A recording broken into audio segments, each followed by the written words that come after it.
Tina Walsh, and I will be telling you about the social enterprise model we have in place in the Ballycarn Community and Youth Centre. And I wish I would have had Caroline's model 10 years ago when I started. But anyway, here I am today. I was the first ever employee. I started in November 2004. And just briefly about my background, I've married an Irishman. I'm originally from Finland, so that's how I ended up here and in Ballycarn. So briefly about the centre's background. The building was opened originally back in 2004. It was a vision of the local volunteers who had identified that there's a need for a community and youth facility in the area. And a lot of those volunteers still are on my board, in the board of directors. And the directors are, or have been in the past 2 years, going through a restructuring process as a part of the governance code. And as a part of this exercise, we had to look at our mission statement. Why do we actually exist? And we re-clarified it to be the multifunctional, the CALA, to be the focal point of community services and facilities for Ballycarn and the neighbouring areas. And there's just some photos added in here. Only recently, in February 2014, we celebrated our 10 years with President Higgins. Just some statistics about the centre, gives you kind of an idea of what size of the building we're talking about.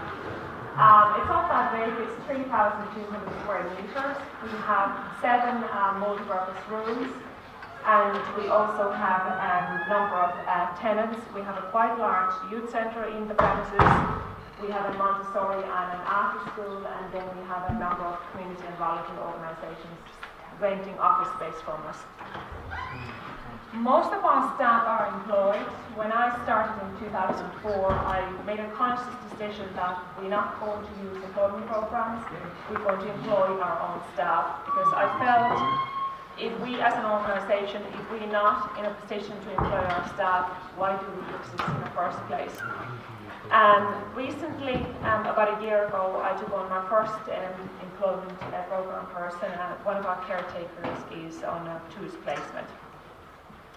We service approximately 2,500 visitors. Annually visits 120,000 people.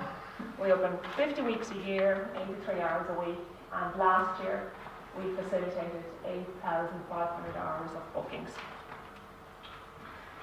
The centre was originally built with the Young People's Facilities and Services Fund, and we continue to get a funding contribution from the fund. It's contribution towards certain staffing positions and contribution towards the running cost of the building. This funding covers approximately 40% of our expenses, and the balance, 60%, we generate ourselves through our various lines of business. Our funding has been cut 30% since 2010. And back 2009, 2010, when I saw this happening, that the funding was going to be cut quite drastically, I kind of realised I have to do something if we're going to go belly up. So basically, it was the beginning of a transition for us to become the service provider that we are today. Just a bit about our culture. Our ethos is, like it was in the original articles and memorandum, that we exist for the benefit of the community. But we are an enterprise. We're an enterprise with social objectives and economic objectives. And our priority is in the economic. If we cannot achieve them, we cannot have a positive social input. And our most, I think, important asset is the staff. We have this in-house work culture where everybody is a multitasker, and we have heavily invested in the staff. Since we employ all our staff, we've heavily invested in their training and making sure that they have the tools in order to do it properly. Our administration staff looks after our reception, they do the sales and all the admin work inside. We do the payroll, all our accounts, we do our marketing inside. Lynette O'Brien is here with me. She's our recent addition to the centre. She's our marketing administrator. So she's designed our website, our Facebook. We do all the marketing promotional leaflets and we print them as well in-house. All that the sales is the most important part of our work. We invested a couple of years ago in the Booking Pro system. I'm not sure how many of you are using the Booking Pro booking system, but it's been a fantastic tool for us. And then also we purchased Salesforce. We're using that in the texting and communicating with our customers. And in 2010, I also purchased a tailor-made training course for us from a company called Increase Sales. Because none of my staff, including myself, we didn't come from the sales background, and I felt that this was something we need to develop our skills on. And I actually got the idea when I was watching The Apprentice. There was one guy there who owned this company called Increase Sales, and I got in touch with him, and we did about a 10-week training course where he gave us exercises based on our business, but how we can improve our sales. And it really, we switched our thinking that every booking that we make actually has an impact on the bottom line of the business and has an impact on people's employment as well. Carol, 4 to 5 minutes, sorry Tina. Okay. Yeah. I keep going. So going back to that transition at 2010, one of the first exercises what I had to do was an expense exercise. I looked at what are the essential and non-essential supplies, and I realised that it was really learning curve for me. I had actually made a lot of mistakes. I had committed far too long service contracts, I had signed for direct debits, and I hadn't really negotiated hard enough. And today my approach is I don't sign for any service contracts unless it's absolutely necessary. I may sign for 4 months or very, very max 12 months if it's an absolutely critical part of our supplies. I do not pay for any direct debits apart from the revenue. I want to be in charge of the cash flow and decide when and how we pay our bills. But once this cutting exercise was done, I felt like we cannot continue running our business by continuously cutting, that we have to look at how actually we're going to make money and get more money coming in. And that's how we streamlined our lines of businesses. So we identified, we do short-term office letting, we do room hire, and we do children's birthday parties.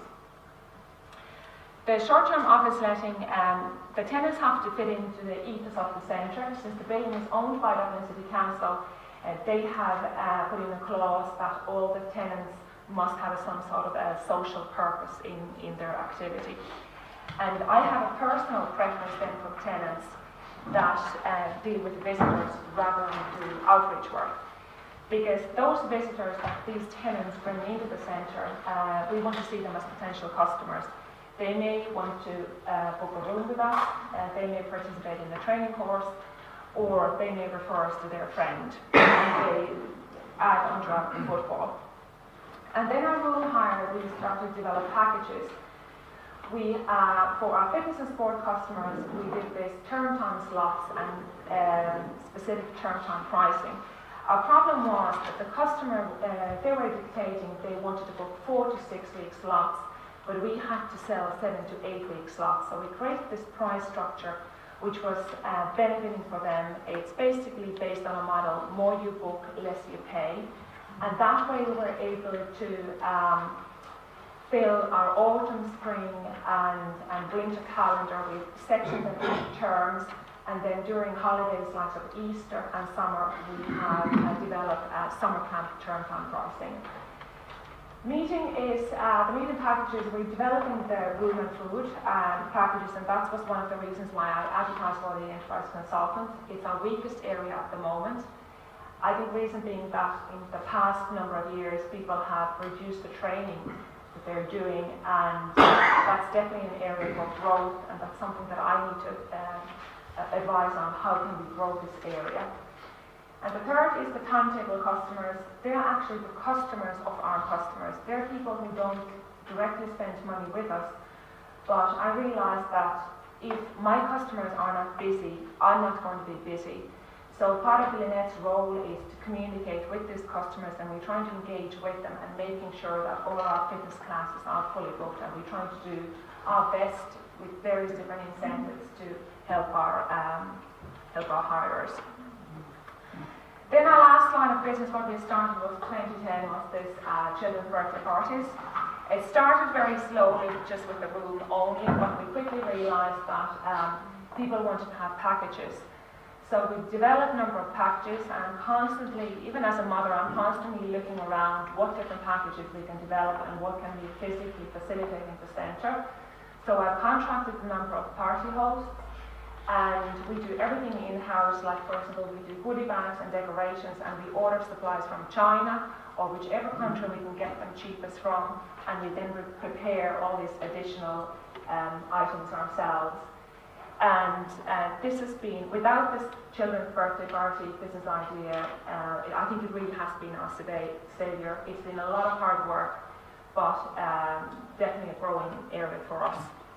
Thank you very much.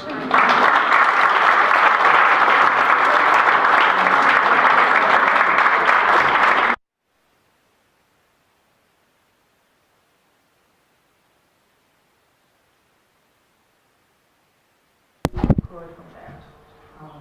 And do you want to expand upon it? Because when I talked to you, I think I was quite interested. I thought, your directors made a decision at the beginning of the enterprise. There wasn't really, they hadn't really made a decision, because I was the first employee. I think I had, it was in a good way, it was a clear template to start from. What, like I said, if I would have had advice, I would have done a lot of things differently. But it was, in my previous job as a Community and Enterprise Development Officer, I had seen a lot of practices where community employment schemes and various schemes were used to staff a facility. And I kind of thought a lot of those schemes brought, not necessarily the people, individuals themselves, but the schemes brought negative things into the facility, because whatever skills they gained, they just moved on to the next scheme, or if they got an employment opportunity from somewhere else. So I didn't want to build our centre from that point of view. And the staff that started with me in 2004, 2005 are still with me today, which is great. So the training that we have invested into them has stayed with the company, and they've grown with us. And to a larger extent, in the income you generate supports the salaries or wages of those persons. Totally, yeah. We only get the funding contribution that we get. It's a contribution towards my salary, not 100%, and still contribution towards the admin salary and one caretaker, and all the rest of the staff we pay ourselves. And there's a real motivation for the staff as well. They understand I need to make sales in order to keep this job. Okay, I mean, it's interesting, our experiences will be varied, and I mean, the community employment scheme has been good and continues to be good to our centres and keeps them open, and I don't have I'm not familiar with the employment schemes anymore at all, because I've totally stayed away from them. Because I've kind of felt the most important thing for me in my centre is that we are able to pay for our own staff. No matter what your organisation is, if you can't afford to pay for your own staff, why do you exist in the first place? That's the thinking I'm coming from. So I don't know if Caroline has. I'm just very coming from a different. It does work. It does have a future, and it works if you have a corporate service structure in place where you manage service delivery. And to do that, you have to have very clear standard operating procedures, and you have to train your staff. Because many of our community employment participants, and again, some centres may have two as participants that they're working with, they may have no experience of the services you're asking them to deliver. They may have no experience of being customer facing, and they have to be trained in that. So if you're going to go down that route, you have to invest in HR, irrespective of what you call the title of the person involved. But if you're trying to do this without having very clear standard operating procedures that you reinforce constantly, if you have that, then the answer is yes, you can sustain this. So there's no right or wrong with this. I mean, this is different ideas and different perspectives.